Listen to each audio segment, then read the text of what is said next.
Okay, so here we go, part three. Charlotte Perkins, part three. Charlotte Perkins, Gilman's The Yellow Wallpaper. So, so left off part two talking about how Gilman is making use of conventions of the Gothic to subvert the domestic ideal. Okay, so you see that all through here. First of all, she doesn't want to stay in the house. She wants to get out. You know, gee, I'm going to try to make you as domestic as possible. This confinement in this room with a yellow wallpaper would suggest. And she's saying, no, I just want to get out and live a normal life, come and go, talk to friends. And she's an artist, so she wants to write, right? And so this is also the story about a woman trying to be an artist. And her husband isn't letting her. So it's not just that her husband is confining her and locking her in the home and everything. It's worse than that. He's thwarting her desire to create. He's thwarting her desire to make art, to be a writer. And that just seems, man, I'll just leave it at that. I mean, that's just awful. She has this deep talent, and he would insist that it's not going to be allowed to come out. That's really bad. And to say that men don't do that kind of thing anymore, that's not true. I'm aware, you know, a friend of mine, well, she was an elderly friend, and she just passed away, and she was telling me a story about her granddaughter, and this was very recently. Her granddaughter had incredible talent as a violinist. I mean, being on stage and performing and in concert, you know, soloist, all that kind of stuff. And she got married, and her husband had very traditional views and said, you're going to put that violin away, and your focus is going to be on creating a nice home. That's it. You can't say this stuff doesn't happen anymore, because it does. And I want you to recognize it when it does happen, because it's just wrong, okay? We'll leave it at that. It's wrong. Okay, so, blah, blah, blah. Yeah, okay. Look over on page numbers don't mean anything for you. It's just a little bit from where I left off. This is a very telling passage. We don't know here that Jane, the narrator, wants to be a writer or an artist, but we can draw inferences because Gilman herself is a writer and an artist. So it's safe to make that connection and draw that inference. That what Jane, the narrator, is struggling to do is she's struggling to develop her talent as an artist, to be a writer. You see her trying to write, and she keeps being thwarted and shut down. I don't know why I should write this. I don't want to. I don't feel able. And I know John would think it absurd. So even without John being there, there's this nagging voice in the back of her head. Oh, no, you shouldn't write. So she's internalized that. She's let that voice in, and it's doing real damage to her. But I must say what I feel, and I think in some way it is such a relief. So again, she knows in her heart of hearts she must write, and this is how she'll be free. Okay? But she has to put up with that nagging voice. Women aren't supposed to be writers. They're supposed to stay home and bring me a beer. Sorry, that's dark humor coming out again. But you get the idea. Woman's supposed to be domestic and nothing else. Okay? And she's running up against that. She's saying, I need to be something more than just domestic. I have it in me to write and create. And I know that's what I need to develop into. But John would think it absurd, okay? But the effort is getting to be greater than the relief. probably getting to be greater because she has to hide and feel guilty about doing it. Half the time now, I'm awfully lazy and lie down ever so much. Yeah, in the midst of our own quarantine, everyone I know is saying this. They feel so little ambition or resilience or whatever to get tasks done. So, yeah, because of what we're going through, I think maybe that enables us to connect and have compassion for the Janes of the world. Half the time now, I'm awfully lazy, lie down ever so much. John says I mustn't lose my strength. And he has me take cod liver oil and lots of tonics and things, to say nothing of ale and wine and rare meat. Okay. Yeah, okay. Where did I leave off? Okay. Yeah, and then over on page... Okay, I already read that, didn't I? Okay, never mind. I don't have to read that. I already did. Okay, so this is a wonderful connection here, talking about the artist, that her own voice as an artist being stifled. She must get a piece of paper and start writing. And if she is being denied that creative outlet on paper, she's going to start coming up with imaginary stories, wait for it, on the yellow wallpaper, right? If she can't do it in a normal, healthy, useful way with a piece of paper and pencil, she's going to go to the yellow wallpaper and let her imagination go to work there and start making stories, okay? So this is Gilman's way of saying, if y'all out there, if you try to repress us women, one way or another, this voice is going to come out. So which way would you have it be, Okay. Would you have it be in a good, healthy way? Like Fanny Fern, some of you remember Fanny Fern. A good, healthy way where you see that writing can actually create a good, happy, healthy marriage. Or we can do it the easy way like that, or we can do it the hard way, like in the yellow wallpaper. Your choice, men, Gilman seems to be saying. Okay? All right. So, okay, yeah, a couple of pages later, you see that creativity, as it were, coming out in the stories that she's making with the yellow wallpaper. This is in that short section, just a couple pages ahead of where I just was. Life is very much more exciting now than it used to be. You see, I have something more to expect. I look forward to watch.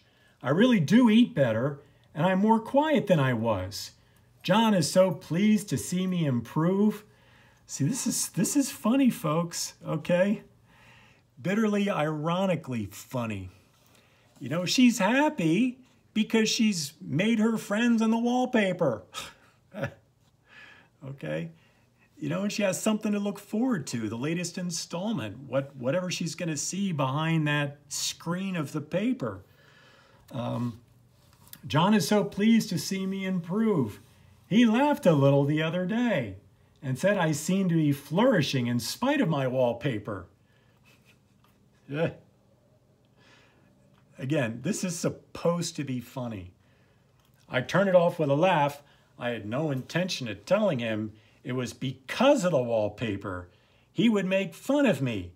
He might even take me away. So, yeah, it's funny. She's finding creative outlet in the yellow wallpaper because her husband's trying to deny her, as many, many women all through history have been denied, that role of the artist, the ability to write and to create and to self-actualize, that have been denied women. Gilman is coming out and saying this story is operating in another way. patriarchal repression, not just in the medical community, but that repression that would prevent women from being artists, okay? It operates on so many different fronts, and that's another one here.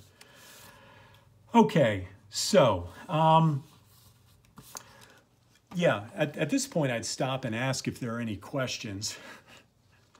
You can't speak up right now, but I don't want you to feel like your voice is being repressed. So again, please ask questions on the Canvas discussion board, and I'll absolutely do my best to answer them. Any question or comment about anything I've been saying, please speak up. Okay, let me just change gears here. Well, first, cheers. Let me have a swig of tea here, bottoms up. Okay, there we go. Okay, so to sum up, we can think of this short story as being a feminist manifesto. It's about a woman's descent into madness or into demon possession because of the poor treatment from her husband. We do need to talk a little bit about the medical establishment in these days. I know Kristine and Kierney are talking about this in their lecture, and they're probably commenting on some of this, but let me just say a few things here. Yes, the yellow wallpaper does act as a feminist text addressing the poor treatment of women experiencing mental health issues. So, the way women were understood, sort of constructed or conceptualized by the male medical community at this time, they believed that women were inherently more fragile and weaker than men. They simply did not have the same mental capacity as men. And yes, women did not appear to be as smart as men because they were denied an education. That might have something to do with it. So we recognize that the inequality had everything to do with nurture, the way men and women were treated, the way they were raised. But Victorian medical science believed that women by nature, not just by nurture, by nature were weaker. They were born weaker. It's in their DNA, although they didn't know about DNA then. Women were inherently weaker. They believed they could measure women's heads and prove that their cranial size is smaller, therefore they had smaller brains, therefore they weren't as smart. There you go. There's Victorian medicine in a nutshell. Well, actually, there's more to it. Sorry, have to be a little creepy here, but, you know, y'all pay me to tell you the truth, so I'm going to do it. They also believed that women's sex organs, women's basic biology, you know, having a uterus and so forth, a uterus was essentially was an organ that made women weaker than men. In other words, male sexual organs were the default.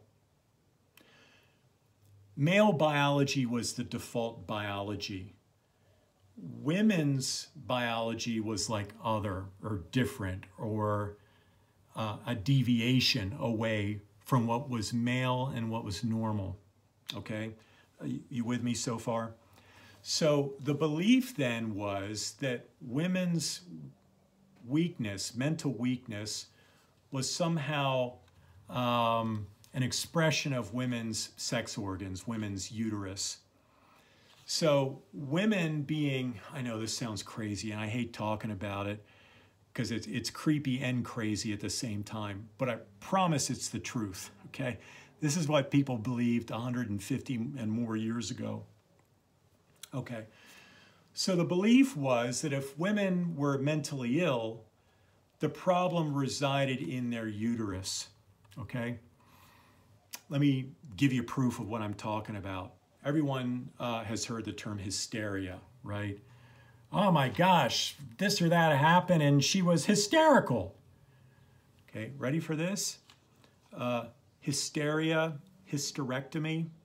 We know what a hysterectomy is when women have, their uterus removed or operated upon or what have you, right? So hyster is the word for uterus. So if you're hysterical, just going bonkers, it means your uterus is out of whack, okay? That was the belief. And hysteria was a diagnosable mental illness up until the 1950s, till it was finally, taken out of the diagnosis. You don't have to worry about going to a counselor anymore and having them diagnosing you with hysteria. But they did back in these days. So to sum up, basically, the narrator, Jane, it was understood that in some measure, she was suffering from some form of hysteria, okay? That because she's a woman, she's fragile, her uterus is a little bit out of whack.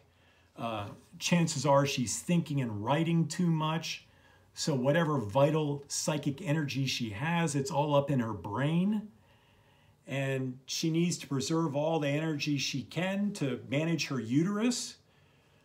But if she's thinking and fretting too much over her writing, that priceless energy is being drawn away from her uterus and therefore driving her into madness, making her hysterical. I couldn't make this up, folks. I wish I were lying. Believe me, I do, but I promise I'm not.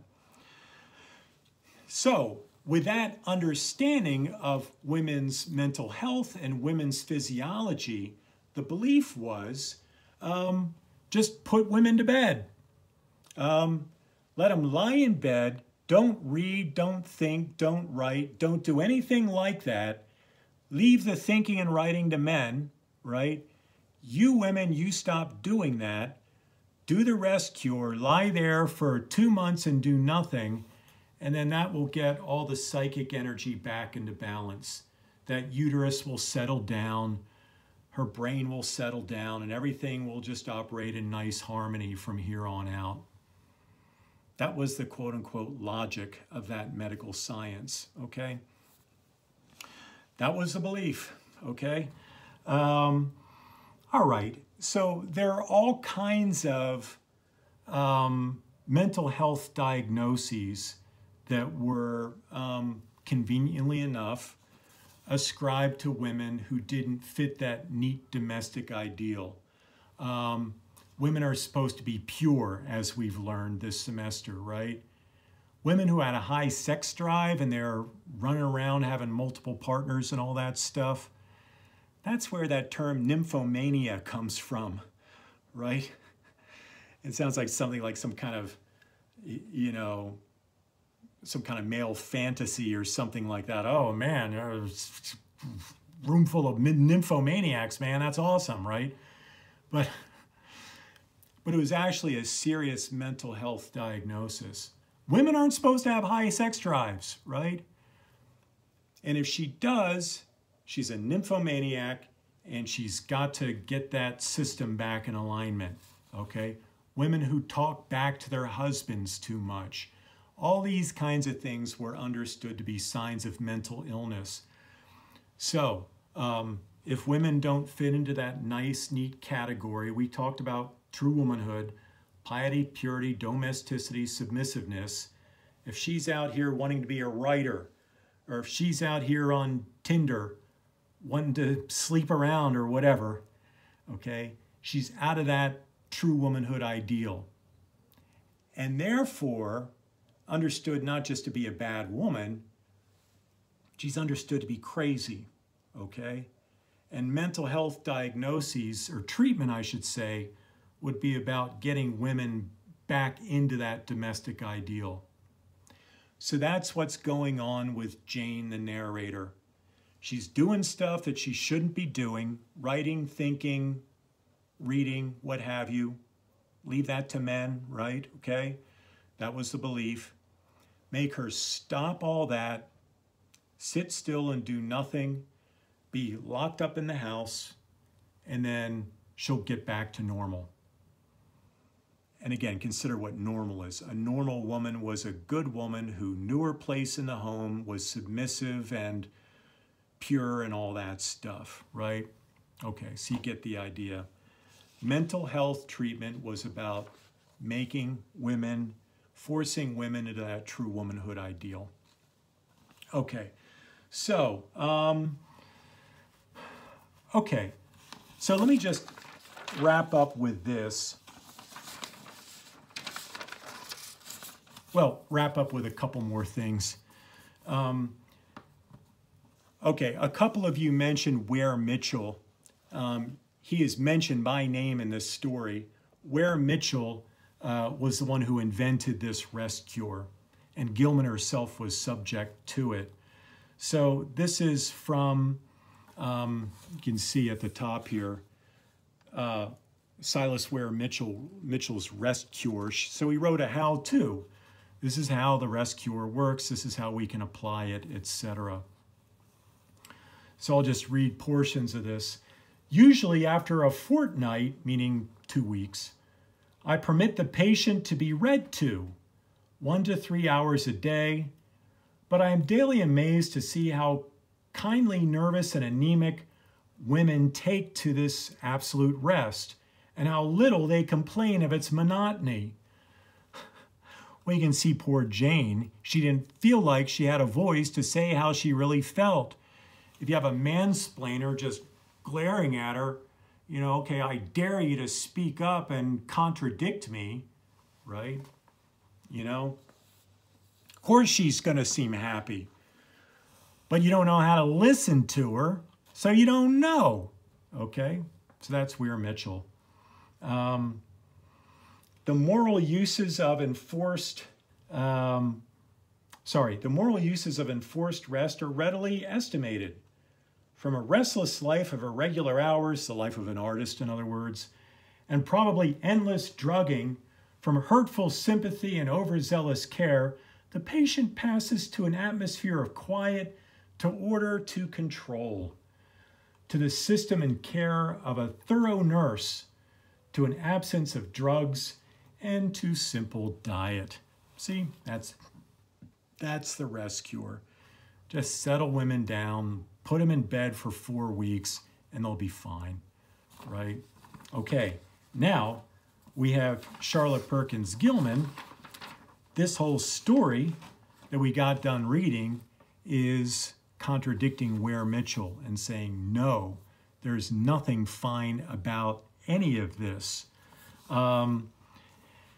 And in order to make it clear, in case reading the story didn't make it clear enough what the cultural work was she was trying to do, which was to change Victorian medical practice and to attack the patriarchal system which supports this medical practice, I'm going to spell it out even more clearly. She wrote a little essay called Why I Wrote the Yellow Wallpaper, to spell it out exactly in case we're too dense to figure it out. So I'll just read some selections from this. So she just says, you know, okay, I was subject to the cure. I was willing to undergo it. I went home and obeyed these directions for some 3 months. She was confined for 3 months. We've been confined in our quarantine for 1 month. Give it another couple months, we might be tearing down the wallpaper at home, right? And came so near the borderline of utter mental ruin that I could see over. Okay, and she goes on to say, so she realized at this point, man, I've gone bonkers. So she's going to, against medical advice, she's going to stop this treatment. She's going to say, forget it. I ain't doing it anymore. So she says, I cast the noted specialist's advice to the winds and went to work again. Casts Ware Mitchell's advice to the winds and goes back to writing. Okay.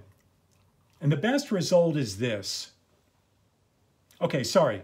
Being naturally moved to rejoicing by this narrow escape, I wrote the yellow wallpaper with its embellishments and additions to carry out the ideal, and sent a copy to Ware Mitchell, who so nearly drove me mad.